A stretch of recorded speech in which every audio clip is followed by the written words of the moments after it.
نصرت کسے کہتے ہیں؟ نصرت کہتے ہیں مدد کرنے کو۔ اب اللہ کہتے ہیں کہ تمہیں رسول اللہ صلی اللہ علیہ وسلم کی مدد کرنی چاہیے۔ اب سوال یہ ہے کہ ہم کس کی مدد، کیسے مدد کریں سرکار کی؟ صحابہ تھے، انہوں نے رسول اللہ صلی اللہ علیہ وسلم کی ڈائریکٹلی مدد کی۔ صحابہ چلے گئے، رسول اللہ صلی اللہ علیہ وسلم پردہ فرما گئے، تو ہم کیسے مدد کریں سرکار کی؟ اس کو سمجھنے کی ضرورت ہے، اور یہ گہری بات ہے، وہ آج میں مختصر طور پر صحیح اس پر گفتگو کرنے لگا ہوں۔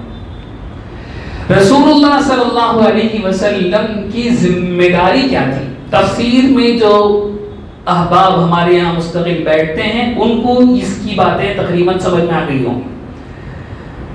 رسول اللہ صلی اللہ علیہ وسلم کی ایک ذمہ داری ہے، ایک ریسپانسبلٹی ہے۔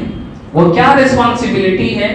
وہ وہی ریسپانسبلٹی ہے کہ رسول اللہ صلی اللہ علیہ وسلم کو اللہ نے اس زمین پر کس لیے بھیجا، جس مقصد کے لیے اللہ نے رسول اللہ کو زمین پر بھیجا، یہ آپ کی ڈیوٹی تھی، آپ اسے اپنی زندگی میں پورا کرتے رہے۔ جب سے نبوت ملی اس وقت سے لے کر پردہ فرمانے تک مسلسل ایک دن کے ناغے کے بغیر سرکار نے اس مشن کو پورا کرنے میں اپنے آپ کو لگایا۔ وہ کیا مشن تھا؟ وہ مشن تھا دعوت دین اور تبلیغ اسلام، اللہ کے دین کی دعوت دینا اور اللہ کے لائے ہوئے، اللہ کے دیے ہوئے شریعت مطہرہ کی تبلیغ کرنا۔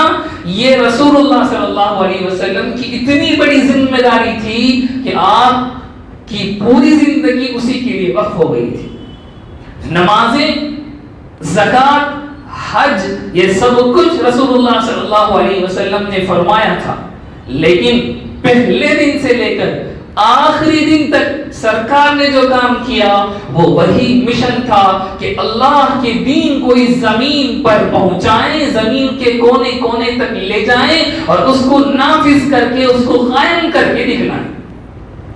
چنانچہ آپ نے اپنی پوری زندگی اسی کے لیے لگا دی، پوری زندگی اسی کے لیے خرچ کر دی۔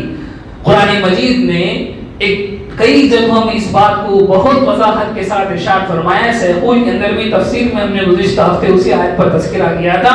اللہ فرماتے ہیں کما ارسلنا فیکم رسولا منکم یتلو علیکم آیاتہ ویزکیہم ویعلمہم الکتاب والحکمہ وَيُعَلِّمُكُمْ مَا لَمْ تَكُونُوا تَعْلَمُونَ۔ سرکار دو عالم صلی اللہ علیہ وسلم کی ذمہ داری کو خود سرکار نے ارشاد فرمایا کہ قیامت سے پہلے تک میرا لایا ہوا دین دنیا کے ہر کچے پکے مکان میں داخل ہو کر رہے۔ اللہ کے نبی کی لائی ہوئی شریعت، اللہ کے نبی کا لایا ہوا دین دنیا کے آخری کونے تک، دنیا کے آخری انسان تک پہنچانا، یہ ذمہ داری ہے رسول اللہ صلی اللہ علیہ وسلم کی۔ اور آپ نے اس کا بیڑا اٹھایا، اپنی زندگی میں مکے سے کام شروع فرمایا۔ آیت کریمہ نازل ہوئی یا ایھا المدثر قم فانذر، اے چادر اوڑھنے والے کھڑا ہو جا، اب بیٹھنے کا تیرا وقت گیا۔ قم، کھڑا ہو جا، فانذر، لوگوں کو ڈرا، جہنم سے ڈرا، اللہ کے عذاب سے ڈرا، اللہ کے غصے سے ڈرا، مرنے کے بعد پکڑے جانے سے ڈرا، عذاب قبر سے ڈرا، عذاب جہنم سے ڈرا، تیرا کام ڈرانے کا۔ قم فانذر، تو رسول اللہ صلی اللہ علیہ وسلم کا یہ مشن تھا۔ رسول اللہ صلی اللہ علیہ وسلم نے اپنی زندگی میں اس مشن کے اوپر عمل کیا اور صحابہ اس مشن کو کمپلیٹ کرنے میں رسول اللہ صلی اللہ علیہ وسلم کو سپورٹ کیا۔ یہی ونصروہ، اور آپ کو مدد کرنا چاہیے۔ اب رسول اللہ صلی اللہ علیہ وسلم تو کہہ گئے ہیں کہ قیامت تک، قیامت سے پہلے ہر کچے پکے مکان میں اسلام پہنچ کر رہے گا، تو کون پہنچائے گا؟ اسلام تو خود چل کر نہیں جا سکتا۔ اسلام کوئی ایسی چیز نہیں ہے جو خود چل کر گھر گھر میں جائے، تو اس کو پہنچانے والے ہونے چاہیے۔ اس کو کون پہنچائیں گے؟ رسول اللہ صلی اللہ علیہ وسلم نے اپنی زندگی میں نمونہ بنا کر دکھا دیا عرب کی سرزمین میں کہ دیکھو اسلام اس طرح پہنچتا ہے۔ کیسے نمونہ بنایا؟ پورے عرب کے اندر رسول اللہ صلی اللہ علیہ وسلم نے اللہ کے کلمے کو گاڑ کر دکھا دیا۔ اللہ کے جھنڈے کو بلند کر کے دکھا دیا کہ یہاں اب کوئی کافر نہیں رہے گا، یہاں اب کسی کے لیے جگہ نہیں ہے، یہ اللہ کی زمین ہے، یہاں اللہ کی سلطنت قائم ہے، یہاں قرآن و سنت کے مطابق زندگیاں گزارے گی۔ عرب کے اندر رسول اللہ صلی اللہ علیہ وسلم نے اپنی زندگی میں جو رول ماڈل تھا، جو آئیڈیل طریقہ تھا، اس کو امپلیمنٹ کر کے دکھلا دیا، اور بعد میں صحابہ کو حوالے کر کے پردہ فرما دے کہ اب آگے کی ذمہ داری تمہاری ہے۔ چنانچہ سیدنا صدیق اکبر خلیفہ بنتے ہیں، فوراً عرب سے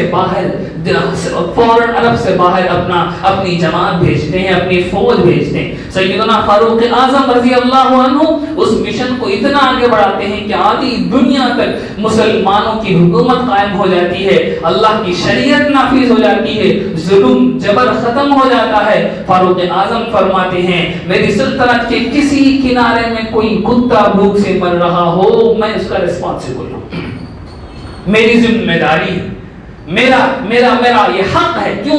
اسلام نافذ ہو چکا ہے، اب یہاں کسی پر کوئی ظلم نہیں ہو سکتا، اب یہاں کسی کا مال کوئی ٹھگ نہیں سکتا۔ اور یہ ہوا کہ سرکار دو عالم صلی اللہ علیہ وسلم نے فرمایا کہ یمن سے عورت نکلے گی حج کرنے کے لیے، پورے مال متاع کے ساتھ، اس کے ساتھ کوئی نہیں ہوگا، وہ اکیلی سفر کر کے آئے گی، کعبہ شریف میں حج کر کے زیارت کر کے واپس چلی جائے گی، پورے راستے میں اسے تکلیف پہنچانے والا کوئی نہیں ہوگا۔ فاروق اعظم رضی اللہ عنہ کے زمانے میں ہوا تھا۔ یہ وہ مثال تھی، یہ وہ مشن تھا جس کو کمپلیٹ کرنے کے لیے صحابہ نے اپنے آپ کو لگا دیا، اور صحابہ کے بعد یہ پوری امت کی ذمہ داری ہے کہ سرکار کے اس مشن پر اپنے آپ کو لگا دے، سرکار کے مشن پر اپنے آپ کو لگا دے۔ سرکار کی کیا فکر تھی؟ حدیث میں آتا ہے، صحابہ فرماتے ہیں کان دائم الفکر، رسول اللہ صلی اللہ علیہ وسلم ہمیشہ فکر مند رہا کرتے تھے امتیوں کے بارے میں۔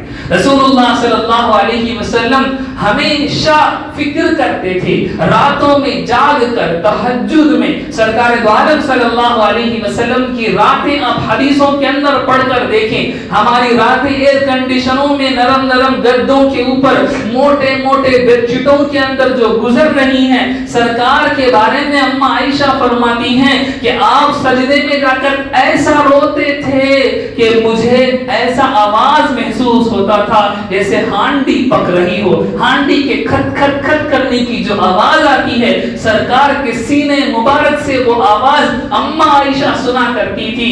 اب بتائیں سرکار کے مشن کو کمپلیٹ کرنے کی ذمہ داری کس کی؟ عاشق مصطفیٰ ہونا آسان نہیں ہے میرے بھائیوں۔ محبت رسول کا دعویٰ کرنا بہت بڑا دعویٰ ہے، بہت بڑا دعویٰ۔ ایک صحابی سرکار کے پاس آتے ہیں، کہتے ہیں کہ مجھے آپ سے محبت ہو گئی، مجھے آپ سے محبت ہوگی۔ سرکار فرماتے ہیں تو پھر مصیبتوں کے لیے تیار ہو جاؤ، پھر مصیبتوں پریشانیوں کے لیے تیار ہو جاؤ کہ مصیبتیں ایسی آئیں گی محبت کرنے والوں پر جیسے ڈھلان پر پانی اترتا ہے۔ محبت کا دعویٰ کر دینا بہت بڑا دعویٰ ہے، بہت بڑا دعویٰ ہے۔ ہمارے یہاں نصرت سرکار کے مشن کے بارے میں کوئی فکر نہیں، دور دور تک تصور نہیں۔ ہم سمجھتے ہیں صبح اٹھیں گے، کھائیں گے، پیئیں گے، کاروبار کریں گے، دھندا کریں گے، پیسے کمائیں گے، جوڑوں بچوں کے ساتھ زندگی گزاریں گے، بینک بیلنس بڑھائیں گے، زمینیں خریدیں گے، جائیدادیں خریدیں گے، لیں گے، بیچیں گے، اور پھر مر کر مٹی میں چلے جائیں گے۔ یہی ہماری زندگیوں کا ایک طریقہ رہ گیا ہے۔ صحابہ کی زندگیاں آپ دیکھ لیں، ان کے یہاں سرکار کا مشن ہی سب سے پہلی پریورٹی تھی۔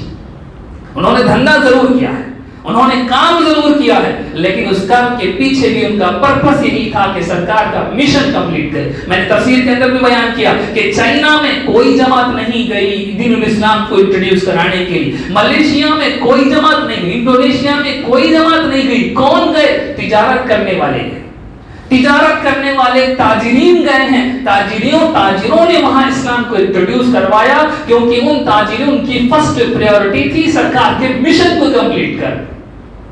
انہوں نے دنیا بھی کمایا، انہوں نے اپنی زندگی کی اپنی روزی روٹی بھی حاصل کی، لیکن سرکار کے مشن پر انہوں نے کمپرومائز کبھی نہیں کیا۔ ہمارے یہاں سرکار کا مشن